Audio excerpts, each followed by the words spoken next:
Well, Lauren, we have so much to talk about on the Cochrane Show today. There have been all of these conversations in the All-Star break, in all of the media about the state of the NBA, the state of the league. It's almost just like they don't have games to talk about, right? So we talk about sort of big picture, overarching NBA issues. Have you been following the dialogue?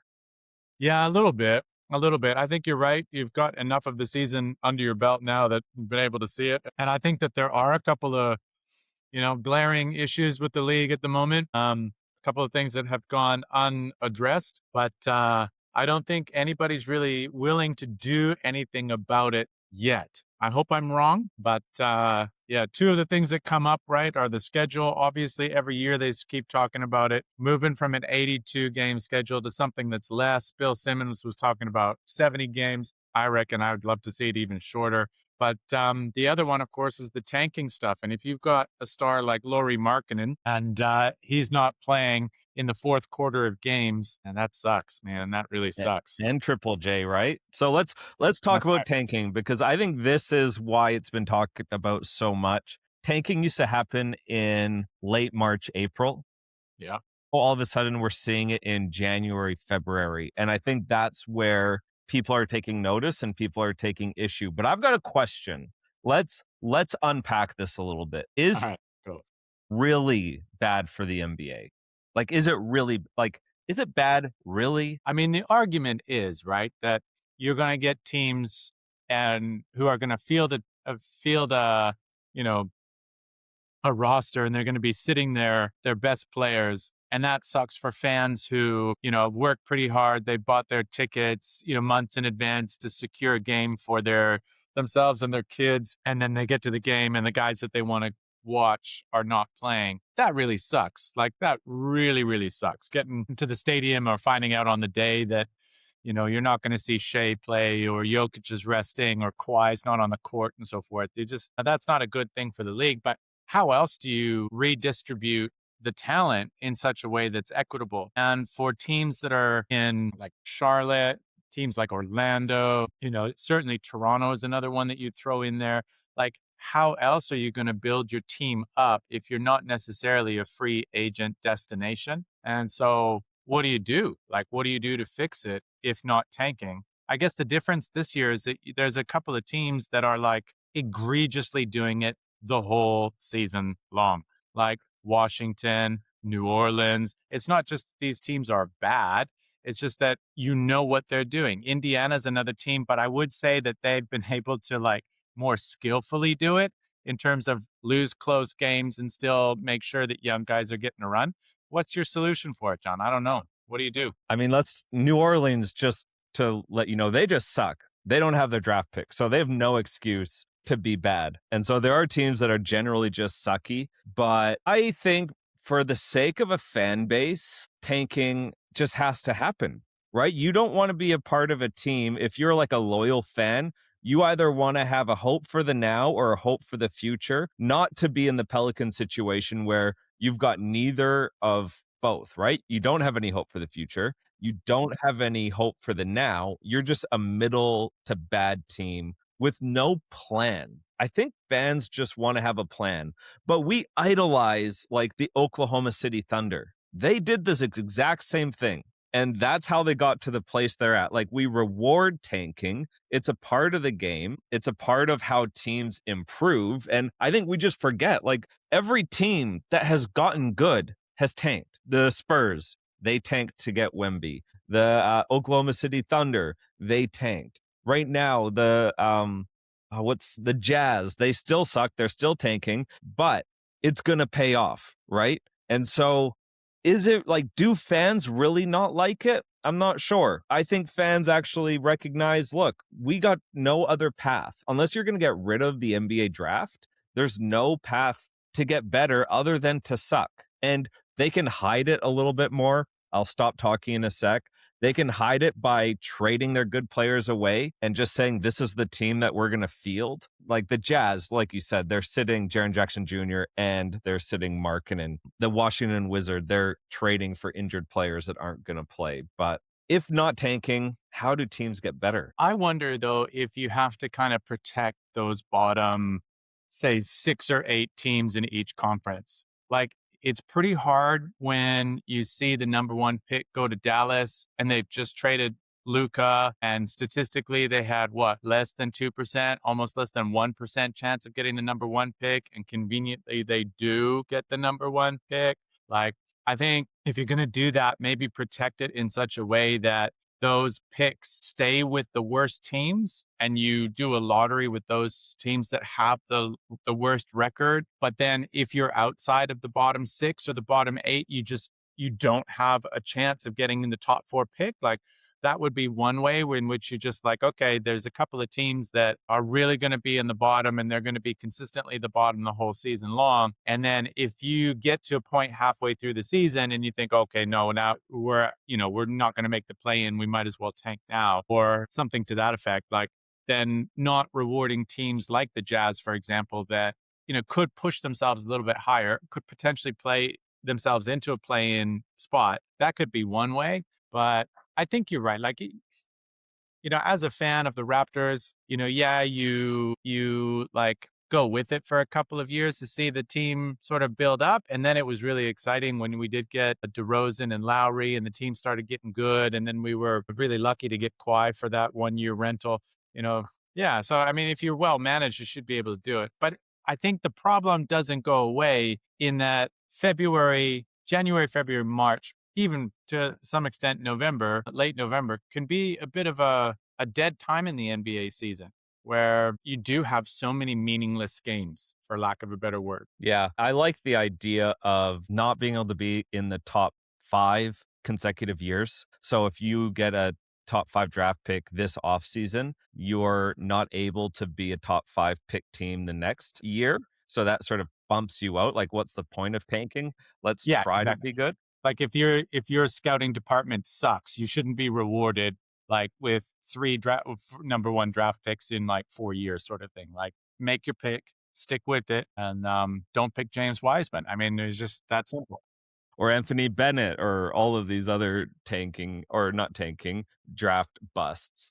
Look, and I mean, it's rare to get somebody in that first and second pick that goes on to have a career that's worth the first and second pick. And a lot of the guys you're seeing, like Jokic, like Giannis, even Steph Curry, there's 7 pick and below. Some of these guys are second rounders and so forth, but you just don't know what's going to have a meaningful career in the NBA until you see it and people work and they show what they want. You can be, top 2 pick like Simmons and you're out of the league, right? So Yeah, I would say the only top 10 player that was drafted number 1 in the NBA right now would be Wemby. I don't think there's any other top 10 NBA player that was that first overall pick at the moment. Cooper Flag might get there, but you've got, even like if you had Jason Tatum, he's not a number 1 overall pick. I think he was like 3. Zion isn't a top 10 player. He was a number 1 overall pick. Yeah. And so the number 1 very rarely is this generational franchise changing player. So I don't know. I don't know where to go from there with the tanking. Let me ask you this. Do you think tanking is detrimental to a winning culture? Like, do you think if you tank too much, you're creating a losing culture within your organization? I mean, trusting the process in Philadelphia took them a long time to bust out of that. They seemed like they were really deeply entrenched in mediocrity to abysmal performances for a long time. Certainly, I think if I'm watching like the Indiana Pacers this year, even though it looks like they're egregiously tanking, I can't necessarily see anything within their culture as I watch their games and so forth that speaks to me like people are hanging their head and they are sad. Like, I think if you're going to do it well and don't let it go on for more than like 2 years or a year. And maybe it's a different story for them because they were in the NBA finals last year. And then everybody knew because of the injury to Halliburton that this is what their story was going to be. And they didn't hide it by trading away Miles Turner.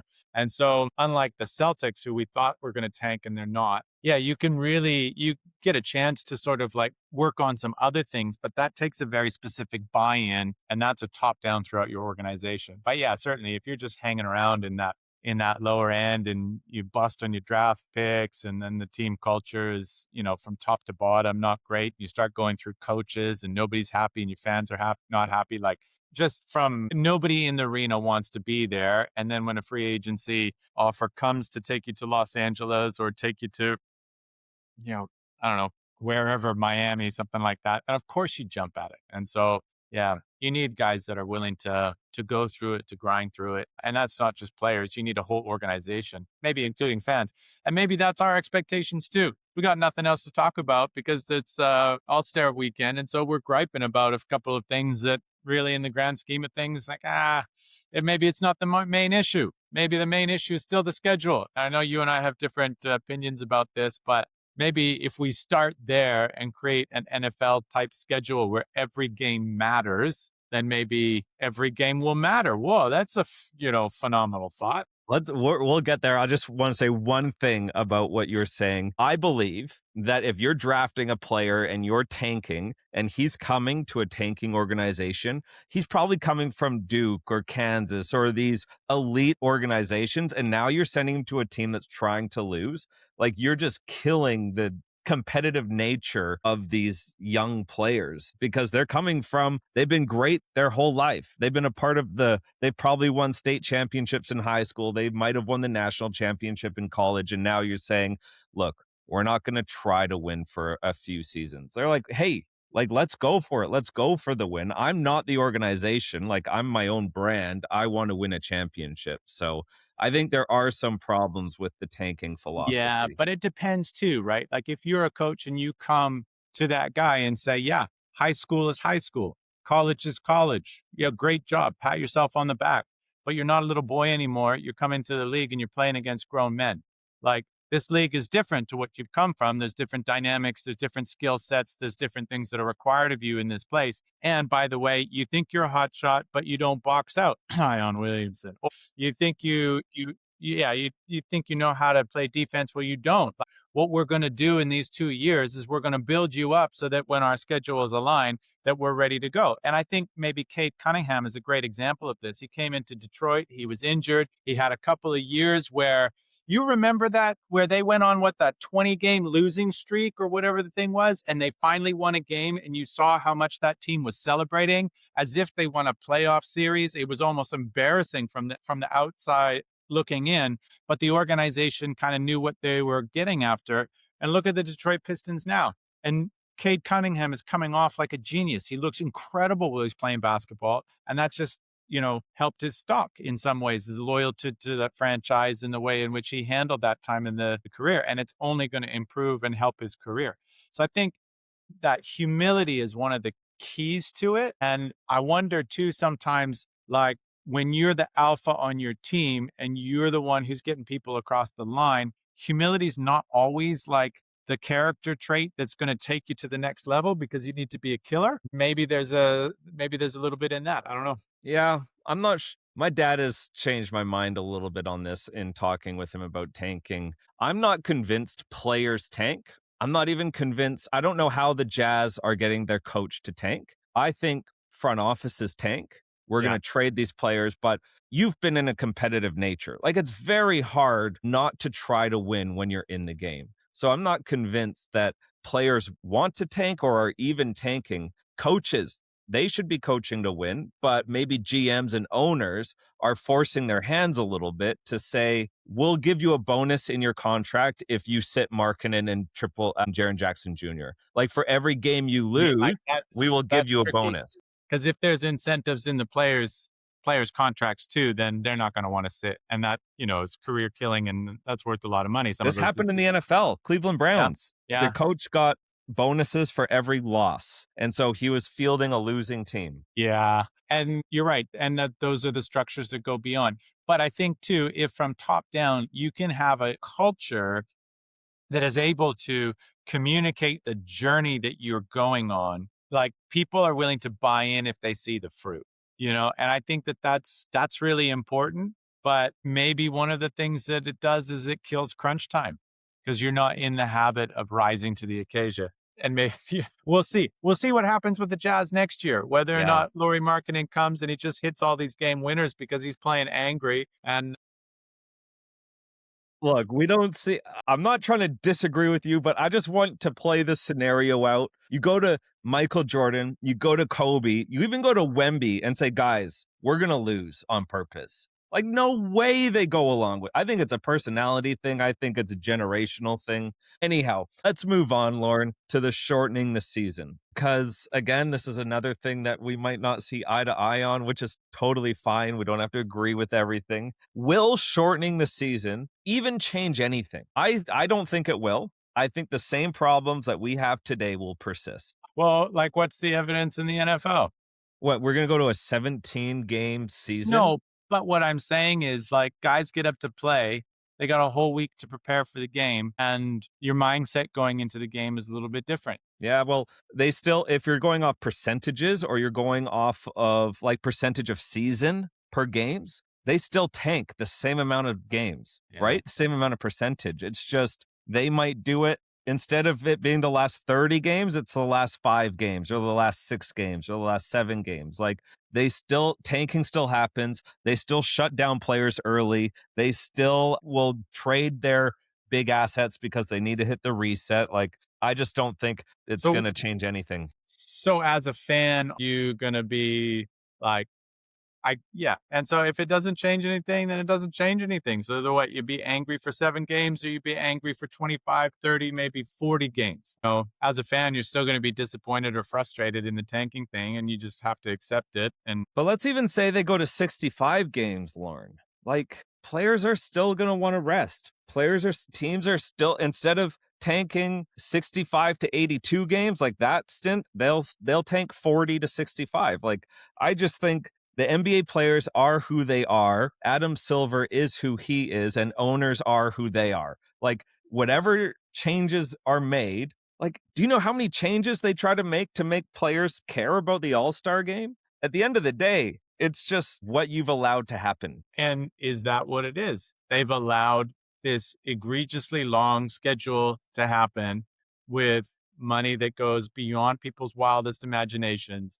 And so now you're looking at it, and was it Conor McGregor famously said, or whoever it was that famously said, it's hard to get up when you're sleeping in silk sheets. So, like, Bill Simmons had the argument that back in the 80s and 90s, like, the players were trying to promote the league to get these big contracts. And, so there was some direct incentive to make the product improvable so it'd be higher in the ratings and so forth. And now you see this significant slip. And it's like it sometimes, I guess, it comes across that the league's entitled. Perhaps some of the players are entitled because they're making too much money and so forth. And so where's the quality control going to come from? One of the things that still comes back is like sort of like the injuries, and what is good for a human body is not necessarily what is the product that's being put out there. And so are there ways to mitigate some of that could improve the overall quality of the product and allow players to play? I don't think there are many players that want to sit and want to rest, but if it's between the choice of playing late in and getting to the June round, like, yeah, sit me 15 games if I up my percentage of being able to play in the finals. Yeah, no problem. Whereas, yeah, Would you say that it's because the game is faster? Because, like you said, these early thousands, it wasn't really until Kawhi Leonard and LeBron James that this became a thing, right? It was famously made by Kawhi Leonard, and then it became acceptable. yeah, yeah. And I mean, on the one hand, yeah, the game is really, really, really fast, like really fast at the moment. And, the way the guys are brought up playing, the technology on their feet and so forth, they're playing at a super high level and training from a young age in a way that they weren't in the 80s and 90s. And so the ceiling is a lot higher now. Uh, but whether or not that by itself justifies a shorter schedule, I don't think so. But I think rather than having like division games and then conference games and then cross conference games that, you know, you play teams in your conference, I don't know how many times versus somebody, or you play somebody in your division how many times versus somebody in the opposite conference or whatever. If there was a way to bring some parity to how many games you played, say you played each team 3 times or whatever, and then whoever won the third game of that had a little bit more incentive in the standings, so forth, towards the end of the season for tiebreakers and different things. You could weight those games in a different way potentially to add points to the standing. I think that could be kind of cool. in soccer, they have 3 points for a win, 2 points for a draw, and no points for a loss, or 1 point for a draw. So the incentive to win is a lot higher. That could be an interesting thing. And I love the idea of relegation in the NBA. Like, sure, the bottom two teams in each conference, you get relegated. You don't get the number one pick. You just go down draft. And then the top two teams from, the G League or whatever, they get promoted. Plus they get a number one pick. That would be massive. Could you imagine? I know the system's not wired like that, but No. that'd be sick. I would be for getting rid of the back to back. So however many games it takes to get rid of backs to backs, we can do that. My stance on this is just I'm not convinced that it will change any of the issues that are already there. I think it is not to talk about culture so much, but I just think it's a culture problem. And I think of a guy like Russell Westbrook, who is played the same way for his whole career. I don't know if he trains different, if he's just stronger and he's not doing the sort of mobility. I don't know. Or LeBron James. I don't know what these players are doing to get so many soft tissue injuries if they're not investing enough time into like actually building muscle, and so that your ligaments aren't taking so much of the force, but you actually have the muscle there to support the endurance that your body's meant to go through. Maybe the training style needs to change. I just think if you give someone an inch, they'll take a mile. And so they just got to they got to figure out a way to reduce some inches here. You know what I'm Well saying? put. Well put. I gotcha. Sometimes the inches add up, and then anyhow, let's move on. All right, let's talk about the All-Star game here first. Actually, no, I'm gonna put that one down a little bit further. I want to talk about some real NBA standing conversations right now in terms of like the powerhouses of the league. The first place team in the West is OKC. First place team in the East, who has actually the best record in the NBA, I didn't know that, is Detroit. So I'll start with this. Is OKC still the team to win? Is OKC still the team to beat in the NBA? Well, I think on the one hand, yes, they are the defending champions, and they've had a couple key injuries. J Dub was out early in the season, and now Shea's got his abdominal strain and has been out for a number of games and so forth. So it's not as if they have just been cruising. I do think that they've took the foot off the gas really significantly after the record was out of play for them. And so I wonder if, as an organization, they kind of realize what the cost was of going after that record. And they're sitting up the top of the Western Conference standings, looking at it and thinking, do we really need to have such a big cushion? And what are we trying to prove here? And so, yeah, in their last couple of games, the last 2 weeks have not been pretty for the Thunder, but I'm still not worried about them as a team overall yet. I think something would have to go seriously wrong with Shea or Chet or J Dub for me to start worrying about them. I think bringing Jared McCain is a good look. It's another sort of a frisky player that can help them out in the lower round series of the playoffs and so forth. So, I mean, until we get a little deeper in the season, I'm not worried about them. I think they're still the team to beat. I think they've proven themselves in the playoffs. And a lot of the time after you see teams get to that pinnacle and they're not so necessarily worried about proving it every single game in the regular season anymore. But yeah. Yeah, I almost still think there is a little bit to prove for them. I cannot unsee game 7. They were going to lose that game, in my opinion. Now, obviously, that's hypothetical, but against the Pacers, they were losing before Tyrese Halliburton went down. And the team, like the trajectory could be completely different if Halliburton didn't get hurt. Now, that's a big what if, but I just think at the moment, they're far more vulnerable than they were, obviously, in the first quarter of the season. But what do you think is the difference? Because in that first quarter of the season, they were eviscerating teams. Nobody could catch them. Shea was averaging he's like, 26 to 30 points a game, playing effectively 3 quarters. And so, like, J at Dub that came back. time, That's a difference. what's that? J Dub came back. And so they started playing differently when he did come back. Is that what you're I think saying? they started to lose a little bit more when he got reworked into the Okay. Yeah. Well, I mean, we're at the 55 game mark or the 53 game mark at the moment. So there's still, 30 games to get it on track. Like, I'm not too worried about the Thunder, especially because of what they showed us at the start of the year. And so I don't think getting back to that standard is impossible for them. And it is the middle of the season. There are injuries. I think the fact that they do struggle against the Spurs is something that we need to watch, like that length and just that aggressive athleticism that is part of the Spurs defense in particular.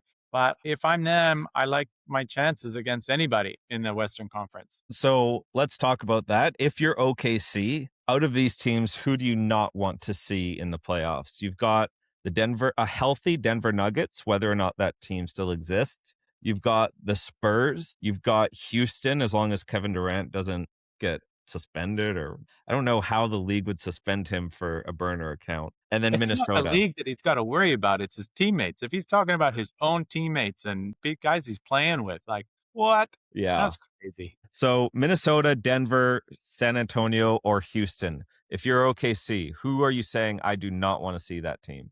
I think you don't wanna I mean, at some point, you're gonna have to see the Spurs or Nuggets, I would imagine. I don't think you'd wanna see the Rockets in the second round. I think that bully ball that the Rockets play would just be really draining. But apart from that, if you're OKC, you're not losing sleep against the Lakers. Sure, Ant can give you some, but I wouldn't be worried about the Timberwolves, certainly the Suns, not even the Warriors. Like each one of these teams, they've really demonstrated, especially early on in the season, that they just can brush them aside.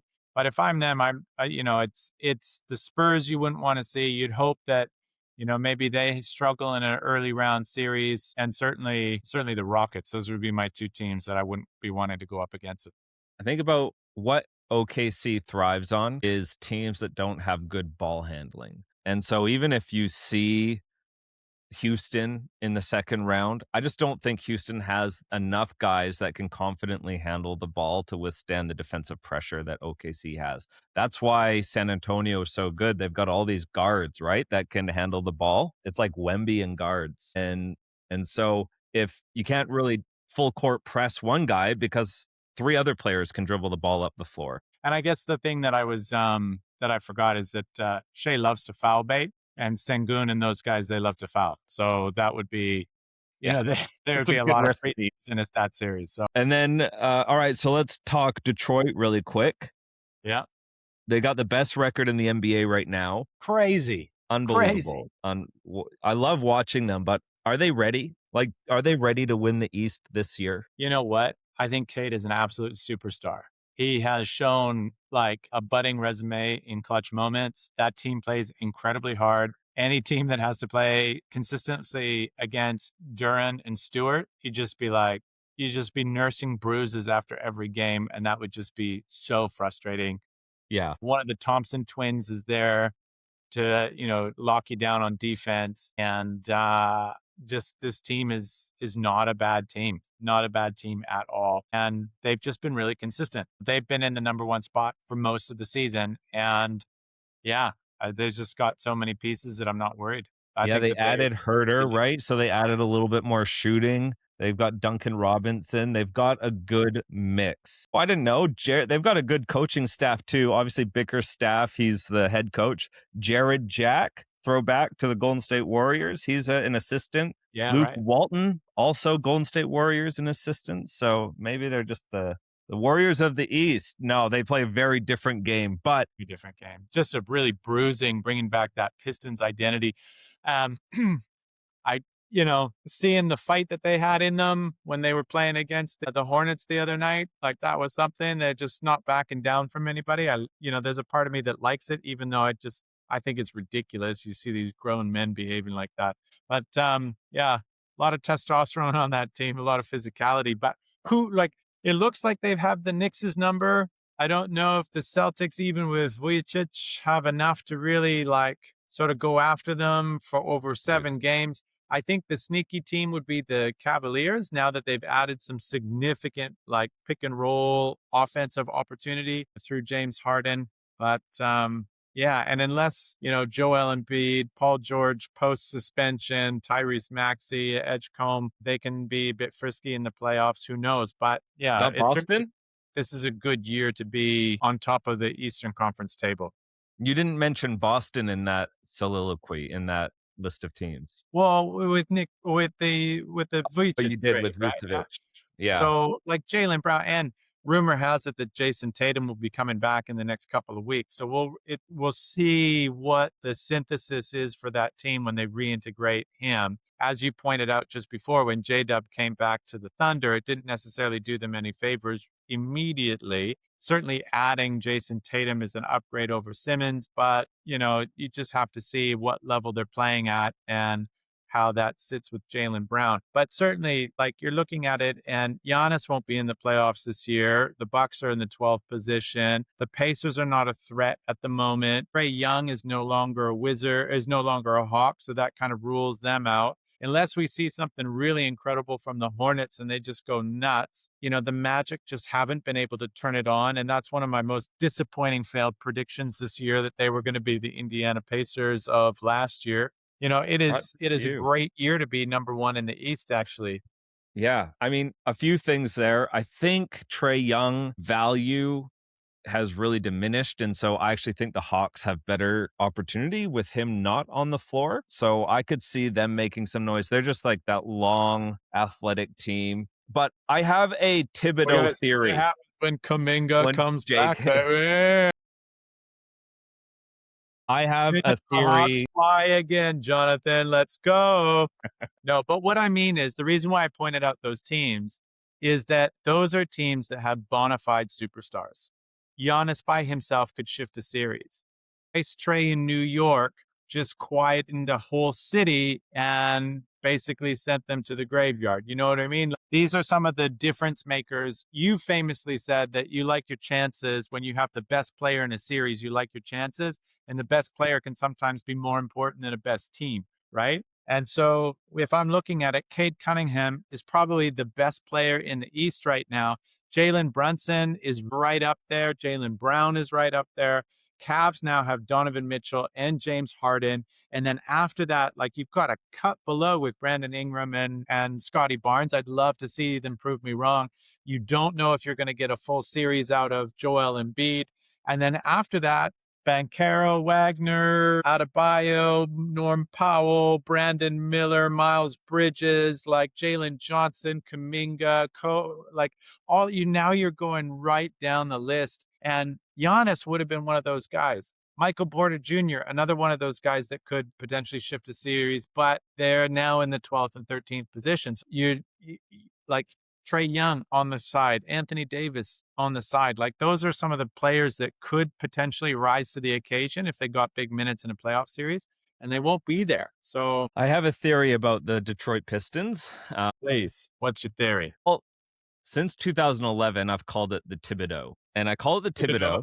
Yeah, the Thibodeau effect. That's from, I think, when did he start coaching the Bulls? Maybe 2010, 9, but I started watching in 2011. The Thibodeau effect is this. He gets his players to play at a playoff level intensity every single game of every regular season. They will win enough games to make the playoffs just by their effort. And then they get to the playoffs, and then teams match that effort, and then they go in the first or second round. I fear that this could be the case with the Detroit Pistons, that they play so hard, so enthusiastically that like their effort, they're diving for loose balls, they're literally punching players in the face. When they get to the playoffs and other teams are matching their intensity, I just wonder if they'll be able to be as effective as they currently are. Like, is their system a strong enough system in order to win playoff basketball? I'm just having a look. Yeah, I mean, Cade's averaging 35 minutes a game.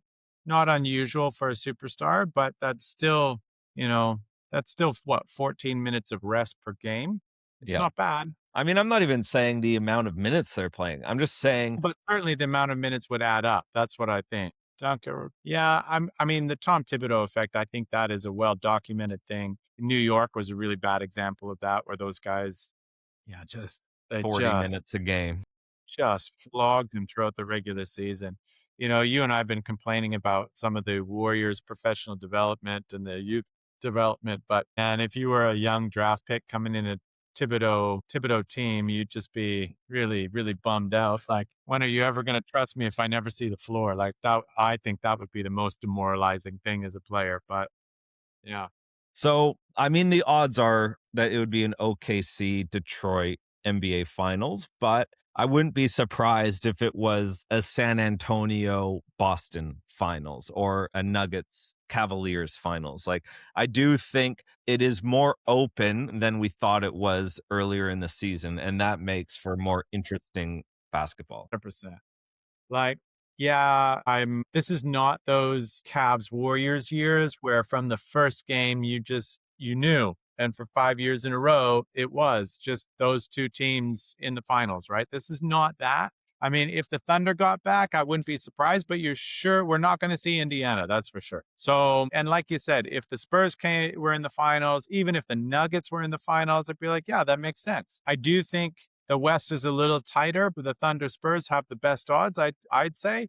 Barring some freak injury, those would be the two teams that I'd expect. But we have seen, like in the Emirates Cup finals, where we just look like the Spurs were a radically different team to who they were before. But then they've just completely dominated OKC as well. So there's that. But yeah, certainly those top four teams in the East, just depending on the series and the matchups, that could go any different way. And certainly even the Raptors Sixers, I would like my chances this year too. So Yeah. I think Aaron Gordon's hamstring is probably the most important hamstring in the NBA right now. Like, if he comes back healthy. Last episode, Lauren, we were talking about players that sort of reinvented themselves when they went to another team. I don't think we mentioned Aaron Gordon, but he's another one of those players that was a great example of that. When he's healthy, he's just the X factor. Everything just runs smoothly when he's playing. So, but I feel like his example is a little bit interesting because he went from being like the number one option on a team to like number two or number three, but playing a role incredibly well. So reinvigorating his career, not by necessarily like increasing touches, increasing capacity, developing like this holistic game, but it was like playing a finite position better than anybody else and doing it exceptionally well, being able to completely navigate the dunker spot up threes, and just be a trustworthy recipient of passes from the greatest wizard the NBA has yeah. ever seen. But he recognized that he's not a number one. I think that's huge. Like, Yeah, having the that's right. self-awareness, like that's what Kuminga needs to do. Not to keep always talking about Kuminga, but man, recognize like what you are and what you're not. You can make a lot of money in this league by being a really good 3 or 4 on a team. I hope Kaminga's watching us and he's just looking at this screen being like, y'all gonna learn today. Y'all gonna learn today. Yep. You're going to see me drive the lane and have no second move and turn the ball over. You just watch. All right, all right, all right. Y'all gonna learn today. Speaking of the Golden State Warriors, if Yo, and when they make the playoffs, which team would be an ideal matchup for our beloved Golden State Warriors, where Steph Curry said he is going to go for it for the rest of the season? He is going to try and have the best run he can. where do we think they are gonna go? I just hope that we don't go towards another Steph Curry injury. But we're 12 and a half games behind to get out of the play-in tournament. We need to, we're only 4.5 games behind the Timberwolves and the Lakers. So it's possible, but I think we need to field more than the Warriors G Leaguers to get into there. Like, Well, we've got the original alien or unicorn, Porzingis, is coming back. So you got Steph Curry, you got Porzingis, you got Guy Santos, Gary yes, but Payton. when is Porzingis coming back? That's the big question right The now. talk is the first game back from the also like against Boston. I'll believe it when I see it. I will believe it when I see it. That's the I talk. hope I'm just I saying. hope I'm wrong. I hope I'm wrong. I want Porzingis to come in and dominate. I feel like you are the optimistic person in this relationship, and maybe I'm the pessimistic, realist here. I want to see them jump the Suns. I think that they should jump the Suns. They should be above a team. Their second best player is Dylan Brooks. This is a no-brainer. The Warriors need to get above the Suns in the standings. And then I would love to see them, in that fifth spot instead of the Lakers. But there's a lot of work that they need to do. But if Porzingis can come back, we had a joke years ago that Tingus Pingus was a little bit underproductive and perhaps a little bit more overrated. And I hope that he just comes back with fire in his belly to prove that reputation wrong. And so the question, not with like where they're going to finish or whatnot, like we know if they finish 8th, they'll probably face OKC. But out of OKC, Denver, or San Antonio, Well, yeah, sorry, that's the question. who is the best matchup? I'll lead it here. I'm taking San Antonio. You want San Antonio. We match up so well with San Antonio. And how many points does Steph Curry average against the Spurs this year? Like 48, exactly. Yeah, there you go. Hey, he can do that in the playoffs. He's proven it. Game 7. He has. It's true. No, I'm with you on that. I think that even that game the other night against the Spurs, where we were up 10 for most of the game, they went in and it wasn't like the Spurs sort of like finally locked in the fourth quarter. But yeah, the Warriors look really good against the Spurs. You're playing against the Thunder in the first round would suck. I don't want to see another Rockets series early in the playoffs. I think Ime Udoka just takes it way too personally and just throws guys to wrestle Steph. I don't think it's fun basketball. And I think Udoka probably needs some therapy around that. And it's not the right thing to do to Steph at this part of his career. But yeah, I would Spurs or Nuggets, but preferably the Spurs. You're right. Yeah. I think Aaron Gordon's physicality is always a struggle for the Warriors, especially with an aging Draymond Green. Not to mention his 3-point shooting against this team.